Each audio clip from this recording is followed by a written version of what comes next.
Welcome to another episode of the Walk the Line podcast. I'll be your host, Greg Sowers, and today's topic, we'll be talking about mental toughness and having confidence on and off the ice. So we're actually going to talk about another resource. I know we touched on the NCAA resource a couple podcasts ago. There's tons of hockey resources out there, and hopefully by listening to this podcast, you'll get to hear about those and maybe learn about several resources that you didn't know about before. But along with any sport that you participate in, it's not just your physical skills, your attributes. It's not how tall you are. It's not how much you weigh.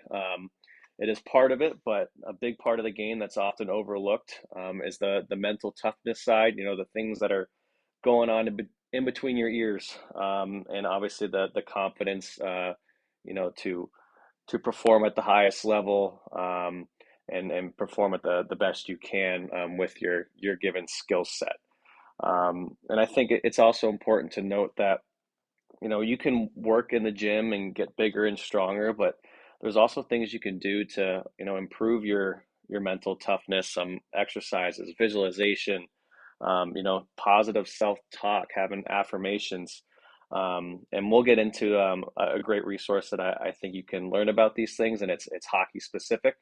But just before we get into that, a couple of podcasts ago, we talked about mistakes and how to overcome mistakes, how to deal with mistakes, how to deal with your personal or your teammates' mistakes. So we won't touch too much on that, but let's just remember we want to have that short-term memory. Let's not think about your last shift and what happened, negative or positive. Just make sure you're focusing on your next one and how you can help your team the next time you're out on the ice. So you don't want to be the kid who's moping and being negative. You want to be that positive teammate and stay mentally strong so you're ready to go when your number is called the next time you're on the ice. And another part of being mentally tough, obviously, it is so much easier to be negative than it is to be positive. You can see that on social media. I'm sure you could see it with your friends at school, people you work with. When one person starts being negative, it's way easier to catch on and be negative alongside that person, instead of, maybe standing up for somebody and taking them the more positive route. And that's the quickest way to break up a team, right? You don't want to pile on the negativity. You want to try to, figure out solutions and figure out a way to correct whatever that problem may be. We also want to focus on having that winning mindset. Nobody's going to win every single game, for the rest of their life. Sure, some people will have undefeated seasons. That's great, good for them. But even within that winning season, you're going to lose a board battle. You're going to take a bad penalty. So you're going to come across some type of adversity. And you just want to make sure you're having that winning mindset of, I'm here to do a job. I'm here to do the best I can. And even if you happen to lose, a shift or a period, just make sure you're coming back out and you're trying to win that next whatever it may be. And staying focused, right? Obviously, a lot of distractions are out there. Mom and dad in the stands, coaches watching, and you got pressure from your friends, your teammates. You might have a girlfriend coming to watch you. But the only one who can control, what you do on the ice is you. Try to push out those distractions, and focus on what you can do to help the team. That doesn't mean to be selfish or alienate yourself from anybody, but just make sure you're focused on the task at hand, um, and sticking to your team goals and your individual goals. Kind of part of that staying focused is controlling your emotions. There's lots of highs and lows to the game. Bad penalties, bad shifts, coaches yelling at you. You don't want to have your highs get too high and your lows get too low. You kind of want to stay in that even mindset. Controlling your anger, controlling your happiness. Because if you go out there and after scoring a big goal and you're not ready for that next shift, it could easily just come back around and go the other way. I think a big part of the emotions is obviously hockey's a game of emotions, and anger and frustration and officiating or your teammates is a big thing that happens. And it takes the mental toughness and mental strength to maybe not blow up on somebody, not yell back at the ref, just cope and manage your emotions in a way that you're going to filter those into a more positive aspect of your game. Um, even as a coach, I'm getting better at it, but there's definitely times where, I don't agree with a call and find myself yelling at the ref. Well, is the ref going to change this call? No. Is it going to make my team play any better? No, it's just going to distract them. And same thing goes with your teammates and yourself. If you start yapping to the ref or yapping to a teammate or um, going over or above and beyond yapping against an opponent, you just want to make sure you're not distracting yourself, and staying in tune with what everybody's trying to accomplish. Another side of mental toughness is, we talk about, going to the gym and you're able to train your legs, you're able to train your quickness, your speed.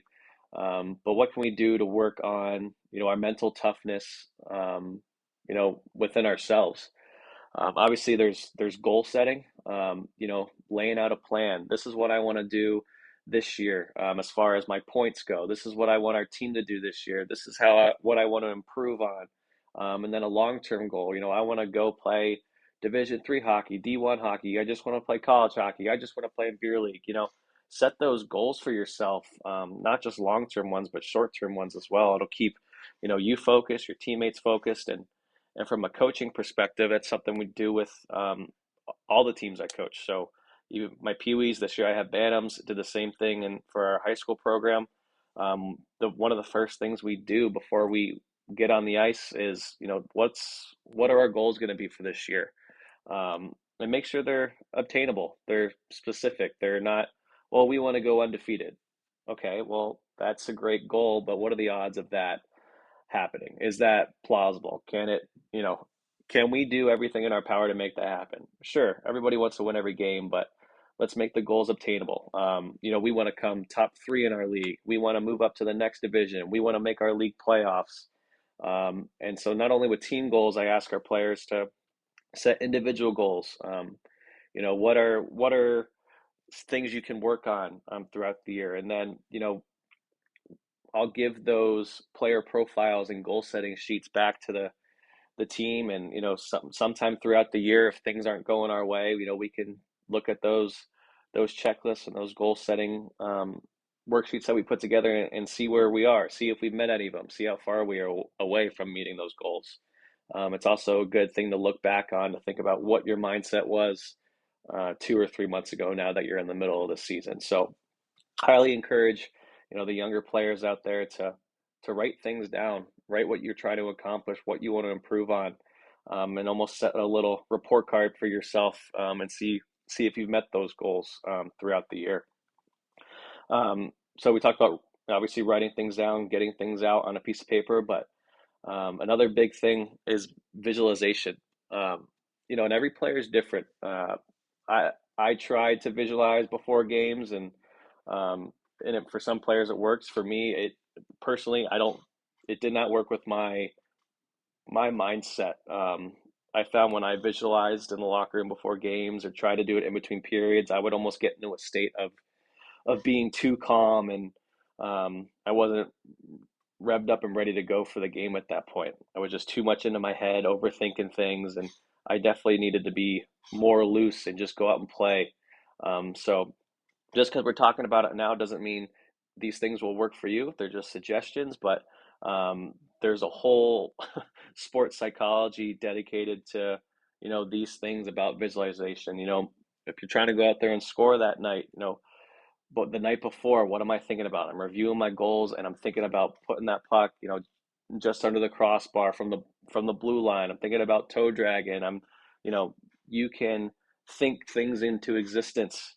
Um, so again, it may not be you're doing it in the locker room before the game, but the night before, those things can go a long way if it works for you. Um, and then developing a routine. As we get older, we try to fall into a routine. So we're doing the same things before every game, before every practice. If you tape your stick a certain way, if you have this meal 4 hours before your game, it just helps you get ready and prepare for, the next time you're on the ice. Obviously, as a younger player, when you're playing 2 or 3 games in a day, it's a little harder to fall into that routine, but um, just try to get something consistent. I tape my stick, then I go warm up, then I get inside, then I take off my left shoe. Like, you don't have to be neurotic about it, but have some type of plan going into your game. Just like, if, as a parent or as an adult listening to this podcast, how are we going to work every day? You get up, brush your teeth, shower, do whatever you got to do, get in the car. Now you're driving to work, you're sitting at your cube, right? There's always a process to make sure that you're ready to go each day, whether it's, work, whether it's school, or whether it's getting on the ice for a practice or game. Um, there's a lot of nutty stories about NHL players having routines, guys using different skates every period, guys doing the smelling salts before periods. There's just, whatever is going to get you ready to go. And the more you play and the more you practice that routine, the more you can fall into that. Um, and touching on the confidence thing, I think all of this mental toughness and visualization and having a positive mindset and staying focused, a lot of that will build up your confidence. But we all go through times, whether it's hockey, whether it's life, personal self-confidence, where you're not feeling the best about yourself. And obviously, there's sports psychologists that can help with that. But you just want to be confident in your abilities as a player, your abilities as a person. It's okay to be confident. It's also good to be a little cocky. But for a lack of a better word that I can't say on this podcast, you want to be confident and a little cocky, but you also don't want to come off as an absolute wiener. Um, just make sure you're still treating your teammates the right way, but be confident in your abilities. And let's just say you're not getting the ice time. If you're confident, we talked about this before, but take that confidence and ask your coach in a constructive way. Why am I, not on the ice at the end of the game when we're down a goal? What can I do to get in the ice at the end of the game when we're down a goal? Just be confident in yourself, and if you're doing the work um, off the ice mentally, you're getting your stuff done at home, you can be confident because you're checking off all those boxes leading up to your test, your practice, your game. And you can build that confidence on your own. So we talked about having a resource for this. I've actually read this book a few times while I was playing. I've recommended it to a few players as well, but the book's called Hockey Tough, a winning mental game. It's written by Saul L Miller, and it's actually on Amazon for $35 if you wanted it new. Again, it's called Hockey Tough by Saul L Miller, and it goes through all of these things. And what's great is, there's a bunch of resources out there, hockey specific or not, but this one is purely for hockey players, and it actually gives homework. It's asks you to set goals for yourself. It talks about being mentally tough all the way through the book. And I'll actually just read a quick little description here for everybody. Um, and then I can tell you more about where to find it in the author. But so again, Hockey Tough, Saul L. Miller. No hockey player can reach his full potential without mastering the mental side of the sport. Hockey Tough provides players and coaches proven methods for mastering the mental side of the game. Author Saul Miller shares the psychological training and emotional management techniques he has successfully taught individual hockey players in teams for over 20 years. Throughout the book, NHL stars such as Mark Messier, Pavel Bure, Chris Pronger, Marcus Naslund offer insights and tips on a variety of topics related to achieving a winning mindset for the sport. These players can explain how to focus and score, how to deal with personality conflicts on and off the ice, and how to bounce back with confidence after a subpar performance. Um, Obviously, there's more to that, but I think that's a pretty good summary about what this book can offer. It's a little bit older now. It came out in 2003, but I think a lot of the information still stands and is relevant.